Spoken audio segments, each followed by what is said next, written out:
కాకినాడ ప్రభుత్వ సామాన్య ఆసుపత్రిలో శానిటేషన్ విభాగంలో కాంట్రాక్ట్ ప్రాతిపదికన పనిచేస్తున్న కార్మికులు తమ జీతాలు పెంపుదల చేయాలని, ఇతర సమస్యలు పరిష్కారం చేయాలని కోరుతూ ఆందోళన బాటపట్టారు. మంగళవారం ఆయన గైగిలపాడు కర్నంగాడి సెంటర్ పరిసర ప్రాంతాలను పర్యటించి ఖాళీ స్థలాల్లో పేరుకుపోయిన చెత్త పరిస్థితిని పరిశీలించారు. ఈ సందర్భంగా మాట్లాడిన ఆయన నగరపాలక సంస్థ ప్రత్యేక అధికారి జిల్లా కలెక్టర్ షాన్మోహన్ సగిలి ఆదేశాల మేరకు కాకినాడలో పన్నులు చెల్లించని ఖాళీ స్థలాలను ఇప్పటికే గుర్తించామని, ఆయా యజమానులు నవంబర్ 25 లోపు పన్నులు తప్పనిసరిగా చెల్లించాలని, ఆ గడువు నాటికి చెల్లించకపోతే సంబంధిత స్థలాలను ప్రభుత్వానికి 22A జాబితాలో చేర్చి స్వాధీనం చేసుకుంటామని హెచ్చరించారు.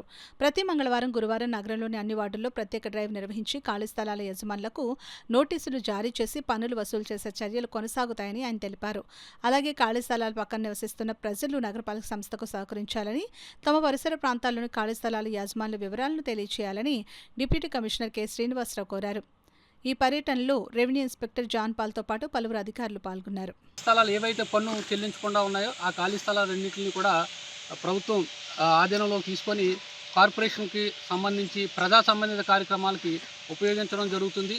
అంతేకాకుండా ఈ ఖాళీ స్థలాలు దోమలకి, అపరిశుభ్రత పరిస్థితులకి కారణమవుతున్నాయి. అటువంటి వారి పట్ల కూడా చర్యలు తీసుకోవడంతో పాటు ఈ ఖాళీ స్థలాలపై వచ్చిన పన్నుల్ని కూడా మనం వాటిని శుభ్రపరచడానికి, తర్వాత బేసిక్ ఎమ్యూనిటీస్ ఏవైతే ఉన్నాయో కార్పొరేషన్ పరంగా పట్టణానికి కల్పించాల్సిన బేసిక్ ఎమ్యూనిటీస్ పట్ల నేను శ్రద్ధ వహించి వాటి పట్ల ప్రాముఖ్యత వహించి కార్యక్రమాలు మనం నిధులు కేటాయించడం జరుగుతుంది. కాబట్టి తప్పనిసరిగా అందరూ బాధ్యతగా తీసుకొని ఖాళీ స్థలాల యజమానులు అందరూ కూడా ముందుకు వచ్చి పన్నులు వేయించుకోవడంతో పాటు పన్నులు చెల్లించవలసిందిగా కోరుతున్నాం.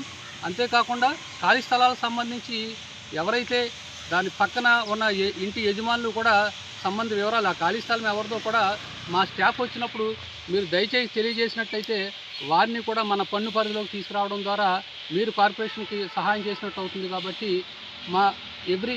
ప్రతి వారం మంగళవారం తర్వాత లక్షవారం మీ దగ్గరికి వచ్చే మా సిబ్బందికి ఎవరైతే ఉన్నారో వాళ్ళకి సహకరించి పన్నుల చెల్లింపులో మీ బాధ్యతగా నిర్వర్తించి కార్పొరేషన్కి సహాయ సహకారాలు అందించవలసిందిగా కోరి ప్రార్థిస్తున్నాను.